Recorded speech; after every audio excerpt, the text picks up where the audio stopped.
Effectively fat loss कैसे करें और मेन चीज़ क्या है कि लॉन्ग टर्म कैसे करें।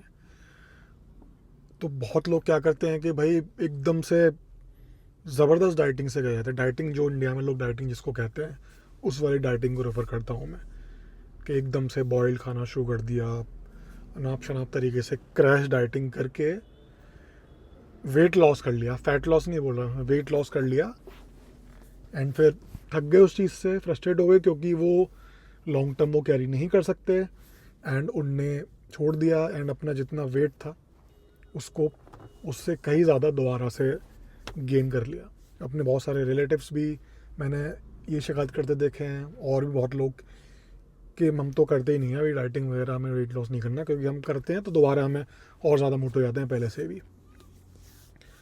तो और ज़्यादा मोटे या सब जो भी है ये इसलिए हो जाते हैं क्योंकि वो गलत तरीके से ये चीज़ करके अपनी हेल्थ को ख़राब कर लेते हैं। उस वजह से उनका जो है मेटाबॉलिज्म ड्रॉप हो जाता है। वो मेटाबॉलिज्म इसलिए ड्रॉप होता है क्योंकि उनका मसल लॉस हो गया है। मैंने मसल बिल्डिंग वाली वीडियो में इस बारे में डिटेल में बात करी, आप चेक करना मेरी वीडियो में जाके। तो जब मेटाबॉलिज्म उनका स्लो हो गया है, तो जब वो अपना ये थक जाएंगे इस वाली डाइटिंग से, 15 दिन 20 दिन जो भी जितना कर रहे हैं, तो because of the slow metabolism वो जितना खाएंगे उससे फिर और ज़्यादा वो फैट पुट ऑन कर लेंगे। और बाकी के भी हॉर्मोन्स इस बारे में प्ले में आ जाते हैं। जब वो गलत डायरेक्शन में बॉडी की हेल्थ को ले जाते हैं तो कुछ गलत हार्मोन्स हमारे ज़्यादा एक्टिव हो जाते हैं, उस रीज़न से भी फैट लॉस होता है। तो इस वीडियो में हम इस बारे में ही बात करने वाले हैं कि कैसे हम इफ़ेक्टिवली फ़ैट लॉस के बाद कर सकते हैं, एक हार्मोन के बारे में जान के। क्योंकि ये वीडियो मैं इसलिए बना रहा हूँ क्योंकि अगर इस बारे में आप जान जाओगे तो अपनी डाइट में इस तरह से चेंजेस कर सकते हो कि वो आपके लॉन्ग टर्म काम आएगा और आपके फ़ैट लॉस जर्नी में ज़्यादा हेल्प करेगा। अगर आप फ़ैट लॉस कर रहे हो तो इन जनरल उसका हेल्थ में भी आपको बेनिफिट देगा। आपको डायबिटीज़ होने से रोकेगा, इंसुलिन रेजिस्टेंस को ठीक करेगा। अगर आप प्री डायबिटिक भी हो तो आपको प्री डायबिटीज़ को भी रिवर्स कर देगा, जैसे मेरे को भी हुआ था। तो इस हार्मोन का नाम है इंसुलिन, आपने सुना तो होगा। तो इससे पहले आपको कॉम्प्लिकेटेड वीडियो लगे हो, आप बाहर निकलो उससे, तो सुन लो थोड़ी देर, आपको इंटरेस्ट आएगा और आपको रिजल्ट्स भी मिलेंगे। अब जैसे मैं कुछ भी मील ले रहा हूँ, फॉर एग्जांपल मैंने वाइट ब्रेड खा ली एक, जो कि एकदम सिंपल कार्ब्स होते हैं उसमें, जो आपकी शुगर को एकदम ऐसे फटाक से बढ़ाता है। तो मैंने ब्रेड खाई एक, वाइट ब्रेड, जो कि एकदम प्रोसेस्ड होती है। उसके बाद एकदम से मेरी शुगर लेवल कई पॉइंट्स बढ़ जाएगी, 40-50 जी, ठीक है, एकदम से ऊपर स्पाइक जाएगी शुगर, बॉडी में ग्लूकोज जाएगा और एकदम से नीचे आएगी। तो जब वो नीचे आ रही है शुगर, तो उसको नीचे लाने के लिए बॉडी इंसुलिन रिलीज कर रही है अपना, इसलिए वो नीचे आ रही है। इंसुलिन भी ज़्यादा मात्रा में रिलीज़ हो रहा है। तो जब बॉडी में इंसुलिन एक लेवल से ज़्यादा रहता है, तब हमारी बॉडी फैट लॉस करना बंद कर देती है। उसके बजाय अगर आप सरप्लस में खा रहे हो तो बहुत आसानी से वो फैट स्टोरेज करना स्टार्ट कर देगी। सेकेंडली, अगर आपका इतना ज़्यादा शुगर बढ़ेगी फिर एकदम से नीचे आएगी, तो आप डिज़ी और एकदम से बहुत ज़्यादा भूख दोबारा से फील करोगे, हंगर दोबारा से फील करोगे, वीक फील करोगे। आप फिर से वैसा ही कुछ खाओगे, कुछ मीठा खाओगे, कुछ जंक फूड खाओगे, वो दोबारा ऊपर जाएगा और ये साइकिल चलती रहती है।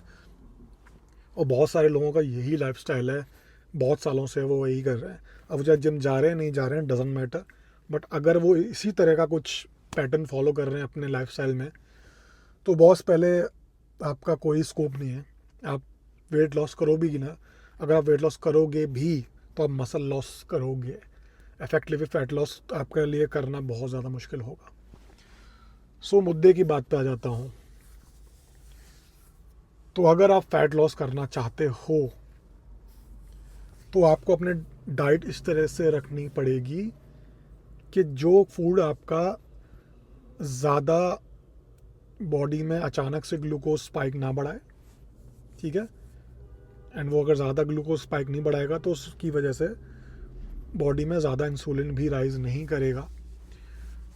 तो ऐसे हम फूड लें जो इंसुलिन फ्रेंडली हैं, जो ज़्यादा इंसुलिन को राइज नहीं करते बॉडी में। वो अगर फैट लॉस में खाओगे आप, तो आप बीच बीच में जो मील है उसकी वजह से आप फ्रिक्वेंटली फैट लॉस से बाहर नहीं आएगी बॉडी आपकी। अगर आप फैट लॉस में हो और कम खा रहे हो ऑलरेडी, कैलोरी डेफिशिट में हो, तो कैलोरी डेफिशिट में होने के बावजूद भी आपका फैट लॉस होना एक तरह से स्लो हो जाएगा या रुक जाएगा, बिकॉज आपने ऐसी मील ली जिसकी वजह से आपकी बॉडी में अनहेल्दी लेवल में इंसुलिन राइज करा हुआ है। ठीक है, अब समझना, मैं ये नहीं कह रहा कि इंसुलिन ज़रूरी नहीं है, इंसुलिन के कई सारे फ़ायदे भी हैं, बट वो अगर हेल्दी वे में इंक्रीज़ हुआ है तो। अगर आप मसल बिल्डिंग में है तो आपको इंसुलिन चाहिए अपने मसल में न्यूट्रिएंट्स डिलीवरी के लिए, बट वो तब जब आप हेल्दी वे में खा रहे हो, तो एकदम शुगर का स्पाइक ऊपर नीचे नहीं। और अगर आप फैट लॉस में हो तो आपको ऐसी डाइट लेनी है जो आपका ज़्यादा इंसुलिन रेज़ नहीं करे, क्योंकि जितनी बार भी आप कुछ भी खाओगे आपका इंसुलिन रेज़ होगा, उतनी बारी आपकी बॉडी फैट लॉस से बाहर जाएगी और वो आप स्ट्रगल करोगे अपने फैट लॉस रिजल्ट्स देखने में। इस बारे में डीपली बात करते हैं घर जाने के बाद प्रॉपर। घर पे आके लंच कर लिया, एंड अब जो कुछ बची हुई बातें थी कि कैसे फैट लॉस प्रोग्राम में और जनरली भी इंसुलिन को ध्यान में रखते हुए अपनी डाइट डिज़ाइन करें जिससे कि इंसुलिन का बिहेवियर नॉर्मल रहे। तो एक एग्जांपल डाइट की बात कर लेते हैं। फॉर एग्जांपल, अगर मैं फ़ैट लॉस डाइट पर हूँ और मैं कुछ भी रैंडम खा रहा हूँ, फॉर एग्जांपल अभी मैंने खाया राइस एंड पनीर मिक्स होके। तो राइस पनीर की जगह मैं राइस में अगर खाली दाल मिलाऊंगा और कुछ नहीं मिलाऊंगा, सिर्फ राइस एंड दाल, तो उससे प्रोबेबली मेरा इंसुलिन थोड़ा राइज होगा, क्योंकि दोनों ही कार्ब सोर्स हो गई। और ब्लड शुगर को ब्लेंड करने के लिए ना तो उसमें फ़ैट है एंड ना तो इनफ प्रोटीन है। तो अगर मैंने अपने राइस में थोड़ा घी, थोड़ा पनीर ऐड कर दिया, तो ब्लड शुगर के स्पाइक को ब्लेंड करने के लिए फ़ैट है, उसमें प्रोटीन भी है, तो उतना ब्लड शुगर इंक्रीज़ नहीं होगा। फिर भी ये दाल और राइस खाओगे, स्टिल ठीक क्वांटिटी में खाओगे, ज़्यादा नहीं खा रहे क्योंकि फैट लॉस में हो, तो उससे इतना ज़्यादा इंसुलिन राइज नहीं होगा जितना आपकी जंक फूड जैसे चिप्स खा लिया आपने कि चलो मैं तो डेफिशिट में हूँ, बट फिर भी मैं चलो थोड़ी नमकीन खा ली, थोड़ा बिस्किट खा लिया चाय के साथ बिस्किट खा लिया। बिस्किट पूरा मैदे का, उसके ऊपर से में शुगर, तो आपको अंदाज़ा नहीं है कि कितने कम खाने से किस लेवल का आपका उसमें शुगर, ब्लड शुगर बढ़ेगा, और उसकी वजह से आपका एबनॉर्मल रिलीज़ होगा इंसुलिन। अब एबनॉर्मल रिलीज़ होगा इंसुलिन, तो वो डेफिनेटली तो आपको आपके फैट लॉस से तो बाहर निकाल के ले आएगा, भले कितना ही कम खा रहे हो आप या डेफिशिट में खा रहे हो काफ़ी टाइम से, और वापस से बॉडी को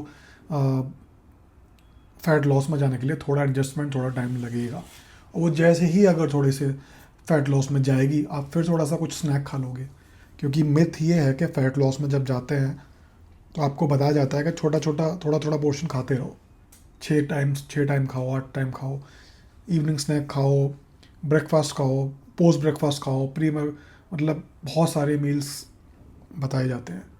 तो पहली बात, इतनी सारी मील्स लोगे तो बॉडी जैसे ही इंसुलिन को मैनेज करेगी, वैसे ही कुछ खा लोगे, वैसे ही वो फिर से रेस करेगा और बार बार आप फैट लॉस से बाहर आओगे। सेकेंडली, आप ना के बराबर ही कैलोरी खा रहे हो ना, अगर बिल्कुल ही मतलब ख़त्म कैलोरी, उसमें भी आप अगर ऐसे प्रोसेस फूड खा रहे हो, प्रोसेस फूड तो पता है ना आपको, प्रोसेस फूड मतलब चिप्स, बिस्किट, ब्रेड, जितना ज़्यादा उसमें प्रोसेस होता है, नेचुरल से जितना अलग जाओगे उसको प्रोसेस फूड कहते हैं। और होल फूड या होम फूड में भी, मतलब होल फूड की बात करते हैं चलो, वो है जो जितना कम प्रोसेस्ड हो। अब जैसे कि अपना आराम से दाल खा रहे हो, ठीक है, छिलके वाली दाल खा रहे हो, पनीर खा रहे हो, अंडा खा रहे हो, फ्रूट्स खा रहे हो, ये सब जो है अनप्रोसेस फूड होते हैं, होल फूड्स होते हैं। और इसकी जगह आप मैदे की चीज़ें खा रहे हो, बिस्किट खा रहे हो, मतलब म्यूज़ली खा रहे हो और फैंसी चीज़ें खा रहे हो जो पैकेज्ड है, पैक्ड है, ठीक है, वो आपके प्रोसेस्ड फूड्स होते हैं। तो जनरली जो प्रोसेस्ड फूड होते हैं तो कैलोरीज में डेंस होते हैं, ठीक है, उसमें आपका इस तरीके का कार्ब्स होता है, सिंपल कार्ब्स, जो आपके ब्लड शुगर को बहुत तेज़ी से शूट करता है। तो जो भी चीज़ बहुत तेज़ी से शूट करेगी आपके ब्लड शुगर को, उसको मैनेज करने के लिए काफ़ी ज़्यादा इंसुलिन रिलीज़ होगा एंड उसकी वजह से आप फैट लॉस से बाहर जाओगे। तो उससे पॉइंट, क्या पॉइंट है सबसे बड़ा इसमें, हम किस पॉइंट पे आते हैं कि आप कम भी खा रहे हो बट अगर सही नहीं खा रहे, क्वालिटी ऑफ फूड नहीं खा रहे हो, तो भी आप हार्ड टाइम फैट लॉस कर पाओगे। मेहनत आपकी उतनी लग रही है बट उसमें आप अपने हेल्थ को डाउन ही कर रहे हो, उसमें फ़ैट लॉस आपका नहीं होगा। उसके जो नेगेटिव इफ़ेक्ट्स हैं सिर्फ वो ही आपको एज अ रिज़ल्ट मिल रहे हैं, पॉजिटिव इफ़ेक्ट्स तो कुछ मिल ही नहीं पाएंगे या फिर ना के बराबर मिलेंगे। इसलिए अगर आप फैट लॉस में जा रहे हो, डेफिशिएंट में जा रहे हो, तो मेक श्योर कि आप राइट क्वालिटी फूड्स खाओ, घर पे बनाया हुआ सब्ज़ी, दाल, पनीर, अंडा एंड इस तरह की चीज़ें खाओ, other than package foods, biscuit वगैरह ये सब चीज़ें, क्योंकि फिर अल्टीमेटली आपका इससे हेल्थी डाउन होगी, फैट लॉस भी नहीं होगा, इंसुलिन राइज करेगा और वो आपका फैट लॉस नहीं होने देगा। और जनरली भी अगर आप मान लेते हैं फैट लॉस में नहीं हो, मसल बिल्डिंग पे हो या फिर नॉर्मल ही हो, मेंटेन कर रहे हो या जस्ट नॉर्मल हो, तब भी आप ऐसे खाना खाओ जो बहुत ज़्यादा आपका इंसुलिन को रिलीज़ नहीं करेगा, तो आप तो डायबिटीज़ से बचे रहोगे। इंडिया में 4 में से 1 को सबको डायबिटीज़ है। सेकेंडली आपका इंसुलिन रेजिस्टेंस नहीं होगा, इंसुलिन रेजिस्टेंस जब हो जाता है उसी सेम खाने को मैनेज करने के लिए ज़्यादा बॉडी इंसुलिन रिलीज़ करती है और बहुत सारे आपको हेल्थ बेनिफिट्स के मिलेंगे। सो ये आदत डाल लेना चाहिए। मुझे भी पहले नहीं पता था, मैंने खुद ही आदत डाली है और मैं इंस्टाग्राम पे नई सीरीज़ शुरू करने वाला हूँ जिसमें मैं काफ़ी बार मैंने जो अपने आपको लर्न कराने के लिए कि कौन से खाने से कितना ब्लड शुगर हाई होता है, तो मैंने CGM काफ़ी टाइम यूज़ करा है। तो मैंने सोचा कि मैं इंस्टाग्राम पे सीरीज़ बनाऊँ कि मैं क्या खा रहा हूँ और कितना कितना उससे मेरा ब्लड शुगर रिलीज़ हो रही है, तो उससे मैं इंस्टाग्राम पे बनाऊँगा जिससे आपको बेटर अंडरस्टैंडिंग हो। सो ऐसा खाना खाइए जो जिससे इंसुलिन रिलीज़ नहीं हो रहा ज़्यादा, घर का खाना, हेल्दी खाना जिसमें प्रोटीन हो, फैट हो और कार्ब सोर्स हो, balance carb source, simple carb source नहीं, उससे आपका इंसुलिन लेवल्स हेल्दी रहेंगे और आप अच्छी तरीके से फैट लॉस कर पाएंगे। सो मैंने वापस से आके गाड़ी के अलावा मैंने अभी अपने ऑफिस में वीडियो बना रहा हूँ, तो उस पर एक लाइक तो बनता है, सब्सक्राइब बनता है। लोग वीडियो देख रहे हैं लेकिन सब्सक्राइब नहीं कर रहे। सो दोस्तों सब्सक्राइब करो, सपोर्ट करो मुझे, इससे बेटर वीडियो बनाऊँगा एंड बने रहो। मिलते हैं नेक्स्ट वीडियो में।